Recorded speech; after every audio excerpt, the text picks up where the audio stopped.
Let's go. Hey, look, we're back again, and I got something special for you. Hey, look, it's time to take full ownership over your life, right?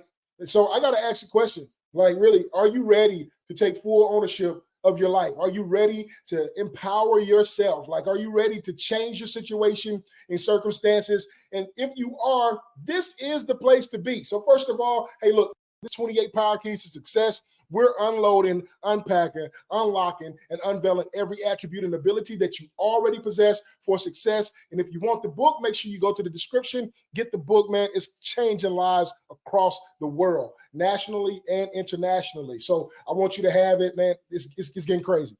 So first of all, let's jump into this. Let's answer the question. Answer the question. First of all, are you ready to take full ownership of your life? And so I asked the question. I have to ask that question to myself. Like, Isaiah, are you ready to take full ownership over your life? And a lot of times, man, there's this fallacy out there, man, that you just got to take ownership of everything, right? Everything they have and all this other stuff. It's crazy that people have that thought process. I'm gonna just be quite transparent.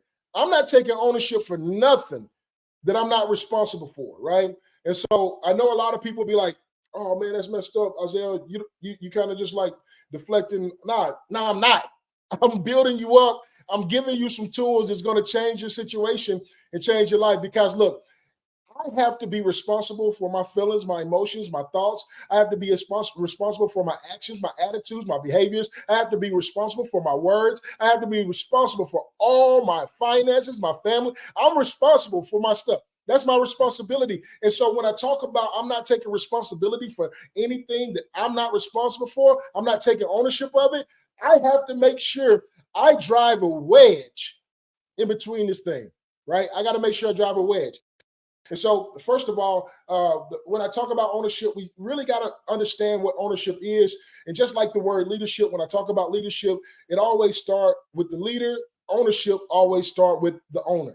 Okay. So when I talk about leadership, I say, hey, it begins with the leader. So you got to cultivate the leader first, and then you can move the ship. And so the same thing goes with taking full ownership of your life. It begins with the owner, and it's your life, right? You gotta take ownership of your life, and you're the owner. You're the owner of your life. Like, you get to determine what takes place, what goes next, how you interact or not interact with individuals, right? So let's jump into this. And the way we unload, unpack, unlock, unveil every attribute and ability that you possess for success, we take a look at some definitions. And this definition is for the owner. And let me tell y'all something. This might spark your interest a little bit, because it says one who has the legal or rightful title to something. Like, controversy sells. Like, all the thoughts, all the feelings, all this stuff just spark it. I can feel them flying through the camera, man. Like, everybody has the thoughts. Like, we've had experiences, man. We know what life have looked like in the current and in the past, and we have hopes for what the future exactly. So think about that. Think about that. So one who has legal or rightful title to something. Like, when I talk about like legal rights, like laws, there's a law out there that's like just 100% universal law. Like, this is legally known. Like, this is universal law. Nobody can change it. This is how it is, right? And so there's a lot of people who try to bend law, like universal law, not constructive law, not constitutional law, and things like they try to bend legal, like the legal rights of individuals, the rightful title. I have a right to say and operate how I feel, because guess what? I came equipped with my words. I have a right to use my eyes and see what I, because I came equipped with eyes. These are my legal and rightful eyes. This is how I was created. This is the development that I came into existence as. And so there's absolutely no one who should be able to take that. Now, if I infringe, right, with my being, right? So if I encroach upon somebody, or into their space, and I engage, or cause any kind of conflict or impact on their life, like I own that. I own that, because I use the ownership, this rightful title of this body, this mind, this heart, these feelings, these emotions that I possess to impact someone else. And so it's very important. Like, this is why excuse me, about got excited. This is why so many things there's so much conflict out there is because so many times we're looking externally and we haven't looked internally. We haven't looked at the owner. When I worked in leadership and I worked in these Fortune 500 companies, man, and I'm dealing with a lot of leaders, and all the leaders will come back and tell me what the employees or the associates are doing and why they're not doing, and they're not doing well. I'm like, okay, as the leader, like, you own the operation, you own the success, you own the metric. This is yours. And so if these individuals are not operating at the necessary levels, then there's a few things that you can do, right? One, you can go hold them accountable, but I don't suggest accountability if you haven't trained them, if you haven't given them the proper information to be able to make the proper decisions to see the results that you're looking for, right? Two, like, hey, sometimes this relationship is not working.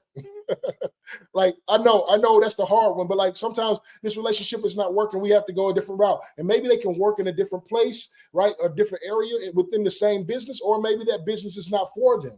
But you have to make a decision as a leader, and the same thing goes as an owner. As an owner, like, you have to make a decision. Let's think about individuals who own property. Let's think about individuals who own like rental properties, and they have to make a decision whether that tenant is tearing that place up. Like, what kind of structures and what kind of systems do you have in place? What are you doing as the owner to ensure that this is maintained very well? So we're talking about ownership of your life. How do you maintain a very effective life, a very productive life? How do you do that? You got to take ownership. And one of those things is understanding that you have the legal right to make decisions for yourself, right? Like, you have to be able to make decisions for yourself. And sometimes you're not going to have the influence of mom, and sometimes you're not going to have the influence of dad, and sometimes your spouse is not going to be there to help you make the decision. Sometimes you got to be able to make that decision for yourself. I tell people all the time, I love value-based decision makers, because if I'm the owner and my ownership has a value, if my structure, if my core has a value, then I can make decisions based on my values and not feel bad for it. Not feel bad after I make the decision. Not feel bad after I conducted myself in a certain manner that I had to respond in a sense, right? But I don't want to feel bad about the decisions that I'm making in life. And as the owner of your, you don't want to feel bad about the decisions that you're making in life, even though so many decisions have been influenced in the past. Right now, because you're in front of me, I'm bringing you to a place of accountability. Now you got some information. You got to make decisions for yourself, and those got to be based on values that you have structured for yourself to conduct yourself in, right? Like, if I'm going to be kind to everyone, like, man, I make decisions based on those values. I don't feel bad for doing what I did, or supporting in the place I supported, being kind in the way I was supposed to be kind. I don't feel bad, even though, like, this decision it's on the cusp, right? It's right on the fence, but I'm gonna make a decision to be kind anyway, because that's my value. That's the value that I have. Like, I'm gonna be a communicator. I understand communication has different components. I got to make sure that I have ownership of this. I'm feeling a certain way. It can make them upset. It can make them mad, but I'm going to communicate it anyway, because if I don't, I can feel bad. I mean, I should have said that. No regrets with this full ownership thing, right? So we got full ownership. Let me talk about ownership really quick. Two components of ownership is responsibility and accountability. All right, responsibility and accountability. Why am I saying this, man? Y'all gonna like? I think y'all gonna like this. So it's time for me to give y'all my piece of the pie, my perspective, my insight, my imagination, and I think it's going to build you up, and it's going to grow you and expand your thought process around ownership and responsibility and accountability. So back in the day, when I was growing up, I used to hear people say this all the time. They said, responsibility is your ability to respond, right? And I was like, you know what? That sounds good. That sounds good. And as I continue to grow and I learn and I study for myself, and I still hold to that, because I think it's only part of responsibility. I think my ability to respond to situations and circumstances it's only part of my responsibility. But to total this thing out, all right, my responsibility is much more larger than just responding. Because if I'm just responding, I'm being reactionary, right? I'm just letting life happen to me.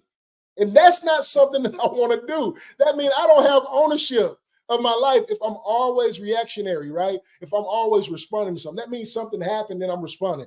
Something happened, then I'm responding. I'm never the one who enacts the activity, who engages or initiates the activity. I have to have responsibility. So I coined this, y'all. I coined this, and this is responsibility for me. This is you equipped with the ability to have the world respond to you. All right. You equipped with the ability to have the world respond to you. Your responsibility is to operate at a level that you make such impact that the world responds to you. When you get into an environment, the world responds to you. Like you can see it on social media. There's individuals who have videos and all this other stuff. The world will respond. They're responding to these videos.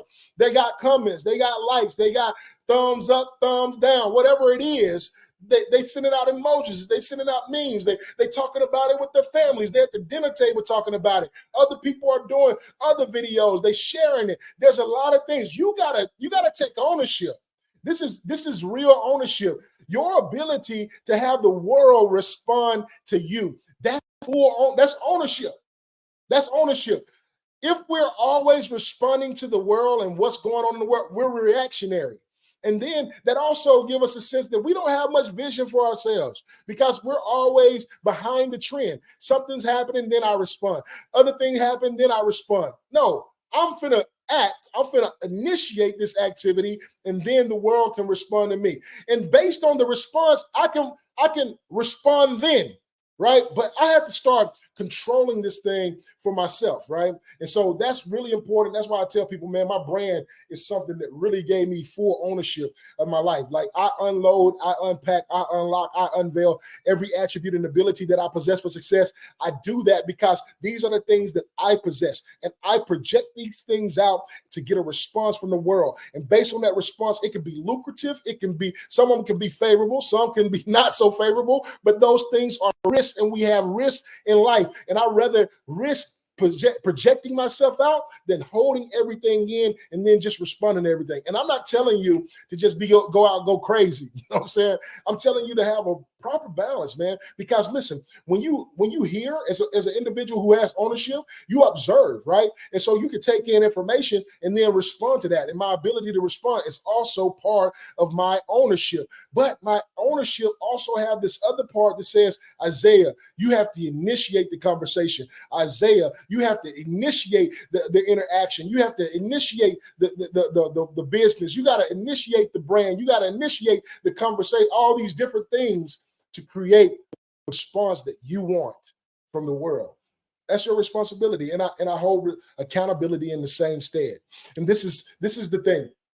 Accountability is very beautiful. And I utilize accountability the same way I utilize responsibility because there's a balance. And so accountability are the accounts that I create in life, right? How many accounts can you create in life? And because it kind of go hand in hand. How many things can you initiate? Like, so I'm responsible for the accounts. I have ownership of the accounts. Okay, so think about the accounts that you've made, like whether it's the credit card account, the bank account, whether it's your accounts for your mortgage, whether it's your accounts for your cars, whatever account that you have. Think about those accounts. You're responsible and you have ownership of those things. And so that creates real accountability, but you initiated that. It wasn't that somebody initiated that on you. Maybe you did have some influence from social media, people saying, man, that house is beautiful, so you went and bought the house, whatever the case may be, but you made the decision, right? And so I get to initiate these things to create the accounts, and now I get to control what takes place in these accounts. So often we find ourselves in positions where we're being held accountable, right? We're being held. I like to think that nobody can really hold you accountable, okay? I like to think that. Like you have so much liberty to do whatever you want. See, people can punish you, but they can't really hold you accountable. You understand? You see what I'm saying? They can't hold you accountable because punishment is me enacting some kind of like engagement on you based on your behavior, but it doesn't actually change the behavior or corrects the behavior, right? The accountability that I have is that whenever something happens that's negative from my actions, my accountability is that I correct that behavior. I own that, and you own that. Like, that's the thing. And I like to think that you own your responsibility and you own your accountability. And it's not something that's always going to be externally like externally implemented or pushed upon you. It's something that you have to literally initiate. And so go out and you create the accounts. You get to create the accounts with all your investments. You get to create that. You get to determine where your money goes. You get to determine whether or not you'll have a small or large family.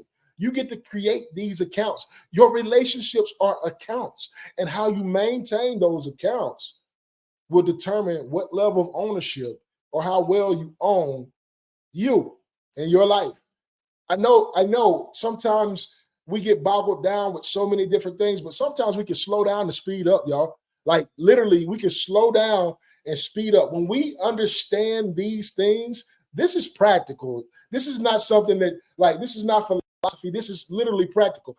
I initiate. That's an action. If I have a dream, goal, or aspirations, I can't wait for somebody to say, hey, do you want to, like, think about all these social media and online promotions. Do you want to be this, or are you looking to do this?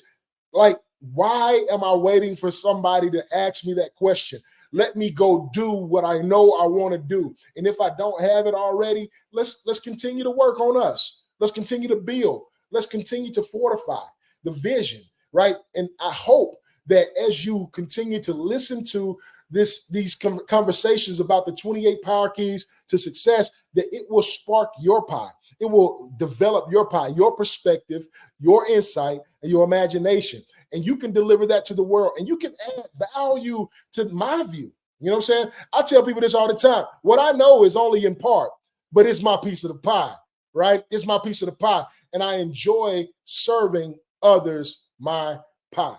Why? Because, man, the gratification from seeing somebody implement the information that you've given them and it affect their lives in a positive impact is ridiculous. And look, if you get it from children or you get it from adults, man, the value is added. The value is added. And that's what we do here. And I want you to get your copy of 28 Power Keys to Success. The reason why is because I know that it will build your pie. Let's go. I'll see y'all at the top.